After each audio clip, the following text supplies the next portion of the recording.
Bonjour, je me présente, Élie Lehouillier. Je fais partie de l'équipe 23. Aujourd'hui, j'analyserai pour vous le cas Clean Edge Eraser de l'entreprise Paramount. Dans un premier temps, je vous présenterai plus en détail l'entreprise et le produit à l'étude. J'identifierai ensuite le problème soulevé ainsi que la situation de l'entreprise au niveau du marché et de sa segmentation, de la clientèle, de la concurrence et des défis. Et enfin, je vous parlerai de la recherche marketing utilisée. Dans un deuxième temps, j'analyserai en profondeur les deux stratégies envisagées par les dirigeants de Paramount en vous exposant celles que mon équipe et moi-même privilégions. Sans plus tarder, commençons le premier bloc. Possédant des divisions en santé, en nettoyage, en beauté et en toilettage, Paramount entre sur le marché des rasoirs non jetables en 1962. L'entreprise y devient rapidement un leader, y possédant aujourd'hui une part de 23,3% et y enregistrant un chiffre d'affaires de 170 millions de dollars. Plus particulièrement, l'entreprise se positionne sur le segment modéré grâce à son rasoir Pro, ainsi que dans le segment valeur grâce à son rasoir Avail. Bien qu'ayant connu une croissance fulgurante, Paramount n'a toutefois connu aucune innovation ni de nouveaux produits depuis 5 ans, ce qui place l'entreprise dans une situation précaire. Plus précisément, l'analyse des 4 P de l'entreprise révèle qu'au niveau du produit, Paramount est le leader dans le volume des ventes. Toutefois, comme aucune innovation n'a été amenée au cours des dernières années, l'entreprise accuse un retard d'exploitation sur la compétition. Au niveau de la promotion, elle offre des promotions pour les clients sous forme de coupons rabais et d'échanges. Il est possible de retrouver les produits actuels dans les marchés d'alimentation, les pharmacies ainsi que les magasins de grande surface. Enfin, les prix affichés sont de 9,50 pour le Paramount Pro et de 5,75 pour le Avail. C'est ainsi que des recherches originales, exploratoires et causales ont mené à la conception du Clean Edge, un rasoir à 5 lames améliorant considérablement l'expérience de rasage des hommes. On parle du rasage le plus près, le plus propre et le plus doux jamais effectué par les participants. En effet, grâce à sa nouvelle technologie, le rasoir coupe jusqu'à 25% plus que les rasoirs des concurrents. Mais en vue de son lancement prochain sur le marché, comment positionner ce nouveau produit? Là réside le cœur de la problématique soulevée dans cette analyse de cas, le positionnement du produit. C'est ainsi que Paramount se questionne à savoir à quel segment de marché ce rasoir serait le plus rentable. Convient-il mieux sur le segment des rasoirs super premium, soit un marché de masse, ou alors sur un petit segment de marché, soit un marché de niche?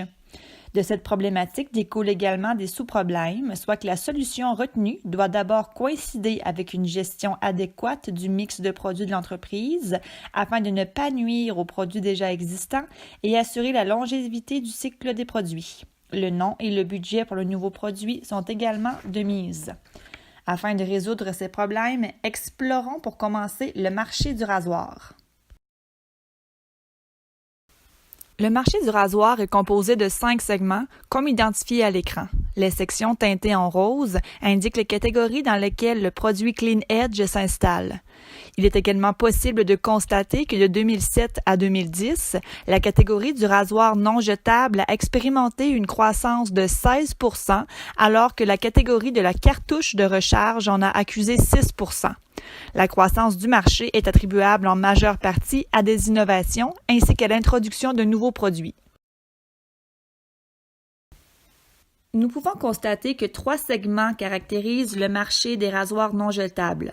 Le segment super premium, le segment modéré et le segment valeur. Tel que mentionné plus tôt, Paramount détient les actifs au niveau du segment modéré et valeur, mais n'assure aucune présence sur le segment super premium, soit le segment dans lequel le rapport bénéfice par unité de volume est le plus important, avec un ratio de 1,26. Poursuivons maintenant avec une description de la clientèle. Le marché des rasoirs non jetables a connu de profonds changements au cours des dernières années du fait que les habitudes de rasage des consommateurs ont considérablement changé. Alors que par le passé, les hommes utilisaient principalement une marque et un modèle particulier, ils sont aujourd'hui plus portés à essayer diverses catégories de rasoirs. C'est ainsi que les consommateurs remplacent leurs rasoirs plus fréquemment qu'ils ne l'ont jamais fait et donc que les ventes ont explosé. Plusieurs causes sont mises de l'avant pour comprendre ces changements dans les habitudes de consommation. Une première piste réside sur l'accroissement des produits disponibles sur le marché. Les entreprises développent des nouveaux produits que les consommateurs s'empressent d'essayer à la recherche du rasoir amenant le meilleur rapport qualité-prix. Une deuxième voie est que les hommes se soucient davantage de leur image et de leurs apparences que dans les années précédentes, du fait que la société les encourage à accorder une plus grande importance. Il est maintenant bien vu qu'un homme s'achète et utilise différents produits de beauté. Et c'est ainsi que depuis quelques années, le toilettage masculin est devenu plus accepté, moins critiqué et moins jugé qu'auparavant, suite aux différentes campagnes marketing, entre autres. En regroupant les consommateurs qui ont des besoins et attentes semblables, on obtient 3 segments distincts dans le marché des rasoirs non jetables. D'abord, nous avons l'émotionnel social, pour qui le rasage est essentiel pour le rendre séduisant et confiant, et c'est pourquoi il recherche un rasoir fonctionnel et qui envoie un message fort. Il y a ensuite l'esthétique, à la recherche d'un rasage de près pour avoir une peau lisse et sans poils indésirables. Enfin, les consommateurs du segment entretien sont ceux pour qui le rasage n'est qu'une routine obligée. Les différents types de rasoirs disponibles sur le marché ne les intéressent pas ou très peu. De par son rasage de près et sa qualité, le Clean Edge saura donc rejoindre les 2 premiers segments, représentant 67% du marché ciblé. Passons maintenant à la position concurrentielle actuelle de Paramount. La compagnie se retrouve en 2e position sur le marché des rasoirs non jetables, derrière Prince et suivi de très près par Bennett & Klein. Comme de nombreux nouveaux acteurs tels que Radiance et Simpson se lancent sur ce marché populaire et profitable, il importe à Paramount de développer rapidement son avantage concurrentiel. En effet, bien que le rasoir Clean Edge soit le premier du genre sur le marché, son concurrent Radiance lancera un rasoir similaire sur le marché de masse super premium 4 mois avant le lancement prévu de celui de Paramount, en misant sur une campagne publicitaire majeure dans les médias. Cette situation pourrait ainsi avoir un impact négatif sur la réussite du lancement de Clean Edge. Toutefois, selon l'analyse estimée du partage du marché de 2010, les segments super premium de Prince et Bennett & Klein perdront leur part, ce qui placera Paramount en bonne position pour le lancement de son nouveau rasoir. Pour vous donner un visuel sur sa position, voyons ici la carte perceptuelle des rasoirs non jetables. Le Clean Edge se retrouve haut dans le cadran supérieur droit, surpassant ses compétiteurs. Cela nous indique que le produit est certes plus dispendieux, mais qu'il est de très haute qualité, ce qui le rend attrayant pour la clientèle visée. Du côté des défis de l'entreprise, Paramount aura d'importantes décisions à prendre concernant la gestion stratégique du cycle de vie de ses produits, car comme nous l'avons vu, le cycle de vie d'un rasoir non jetable est court. Au niveau du portefeuille, il est actuellement possible de constater que les ventes sont en déclin du côté du rasoir à Vail et donc d'estimer que le produit devient un dilemme, voire un poids mort. De son côté, bien que pouvant se rapporter à une vache à lait vu ses revenus importants et à faible coût d'investissement, le Pro est dans sa phase de maturité, laissant présumer un éventuel déclin. Ainsi, il devient clair que Paramount a besoin d'une nouvelle étoile pour demeurer concurrentiel et ainsi s'assurer une continuité de profit.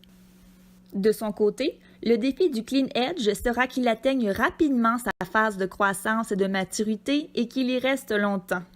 L'investissement marketing de ce nouveau produit devra donc être omniscient dans la phase d'introduction afin de pouvoir s'embarquer véritablement dans la phase de croissance. Le premier bloc tirant à sa fin, nous entamons maintenant la deuxième partie de cette présentation, mettant l'emphase sur l'analyse des stratégies envisagées, soit de niche ou de masse. Puis, nous vous présenterons notre recommandation finale pour l'entreprise. La première stratégie abordée est la stratégie de niche. Cette stratégie vise à cibler les clients émotionnels, sociaux et esthétiques les plus intensément impliqués dans la catégorie super premium. Elle a plusieurs avantages internes et externes. D'abord, comme on constate une croissance annuelle significative de l'ordre de 5% dans cette catégorie, les ventes du Clean Edge dans ce petit segment seraient profitables. Cette stratégie serait également idéale pour créer une image de marque forte inspirée par l'innovation et la technologie et axée sur l'expérience de rasage de près. Elle atténuerait à 35% les impacts du cannibalisme sur les autres produits de la compagnie en agissant à titre de complément sur l'éventail de produits déjà disponibles.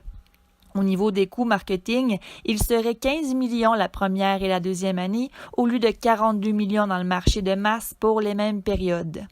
Enfin, puisque les consommateurs deviennent de plus en plus sophistiqués et qu'ils s'attendent à plus de la part de technologies, en optant pour le marché de niche, Paramount met frein aux éventuels départs massifs de ses clients vers des concurrents. Au niveau des désavantages, le marché de niche engendrera un plus petit volume de vente à long terme que le marché de masse, ne laissera pas suffisamment d'espace pour les nouveaux entrants dû à sa taille restreinte et en plus de coûter cher d'investissement marketing à long terme. Pour mettre en image mes dires, il vous est actuellement possible de voir le tableau FFOM présentant les forces, les faiblesses, les opportunités ainsi que les menaces liées au marché de niche. De son côté, la stratégie de masse permettrait à Paramount un plus gros volume de ventes à long terme, l'assurance d'une relance du cycle de vie de la compagnie, un avantage concurrentiel important sur le marché grâce à sa nouvelle technologie, ainsi qu'une diversité de produits offerts grâce à la présence de la compagnie des 3 segments de marché. Toutefois, n'ayant connu aucune innovation dans les 5 dernières années, il est à se demander comment réagiront les consommateurs à cette annonce. On pourrait également penser qu'il y aura une congestion des produits dans le marché de masse, puisque 22 nouveaux produits ont été introduits au marché entre 2008 et 2009. Enfin, les recherches réalisées démontrent qu'en marché de masse, 60% des ventes du nouveau rasoir proviendraient des consommateurs du Pro et du Avail, au lieu de 35% dans le marché de niche. On parle ici d'une perte de 14,23 millions de dollars. Toujours dans l'optique de mettre en image mes dires, vous trouverez le tableau FFOM présentant les forces, les faiblesses, les opportunités ainsi que les menaces liées au marché de masse. Au regard de toutes ces considérations, nous recommandons à Paramount d'opter pour la stratégie de niche sur du court terme. Puis, au fur et à mesure que la loyauté des consommateurs augmenterait et que les innovations du produit continueraient, nous conseillons la transition graduelle vers un marché de masse visant le segment modéré. Au niveau du prix, le 12,99$ établi sera faire valoir la qualité du produit à nos consommateurs cibles. Les résultats de notre analyse des 2 stratégies envisageables établissent que la stratégie de niche est la plus appropriée et profitable pour Paramount à court terme. D'abord, au niveau des profits, le Clean Edge engendrera quelques 31,37 millions de dollars sur 2 ans, comparativement au marché de masse qui n'en retirera que 2,83 millions pour la même période, dû entre autres à l'investissement marketing massif et aux conséquences du cannibalisme. Deuxièmement, en ciblant les consommateurs émotionnels, sociaux et esthétiques, le marché de niche s'assure de viser 67% des consommateurs de rasoirs non jetables. Troisièmement, si le produit était lancé dans le marché de masse maintenant, cela aurait pour conséquence de faire pression à la baisse sur le prix de vente du rasoir. Ensuite, le lancement du produit dans le marché de niche prévoit une cannibalisation de 35%, alors que le marché de masse en prévoit 60%. Enfin, en choisissant le marché de niche, le cycle de vie du Paramount Pro pourrait s'étendre davantage dans sa phase de maturité au lieu d'entreprendre son déclin comme il le serait dans le marché de masse. Au niveau de l'emplacement de vente, nous recommandons de continuer les ventes dans les épiceries et les pharmacies, mais également de miser dans les magasins de grande surface pour augmenter les ventes. L'amélioration de l'unité de gestion des stocks est également à promouvoir dans les magasins partenaires. Pour la promotion et la publicité, Comme les technologies de l'information prennent de plus en plus de place dans notre société et encore davantage pour la tranche d'âge de nos consommateurs, soit 22-55 ans, nous recommandons de focusser sur les médias sociaux et d'inciter les consommateurs à l'achat en créant des campagnes pour inciter à l'essai.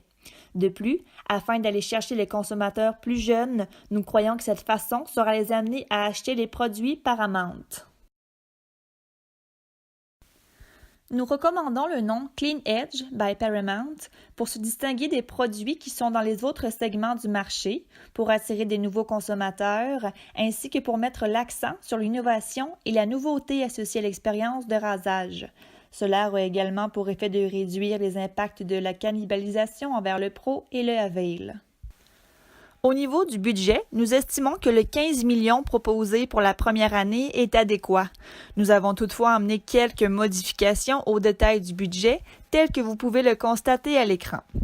D'abord, nous accordons un montant égal pour la publicité, soit de l'ordre de 7 millions de dollars. Ce montant comprend de la publicité télévisée, dans les médias sociaux, sur le web, dans les journaux et les magazines, ainsi que lors d'événements.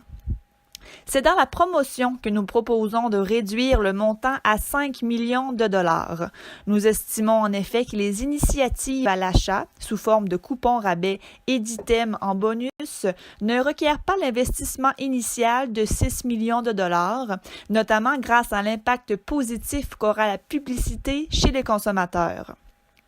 Nous estimons plutôt que c'est la mise en marché du produit qui devrait requérir plus de ressources, avec 3 millions de dollars au lieu de 2, répartis dans la disposition du produit des magasins, la formation aux vendeurs, ainsi que l'échange ou le remplacement de produits. En effet, la mise en marché est décisive pour le produit due à sa plus nette proximité avec les consommateurs, et c'est pourquoi nous proposons de focusser davantage l'investissement sur cet aspect. Somme toute, nous estimons qu'avec cette répartition, le succès et la croissance des ventes du Clean Edge seront assurés. Voilà, c'est ce qui met fin à cette analyse. J'espère que le tout fut clair. Merci.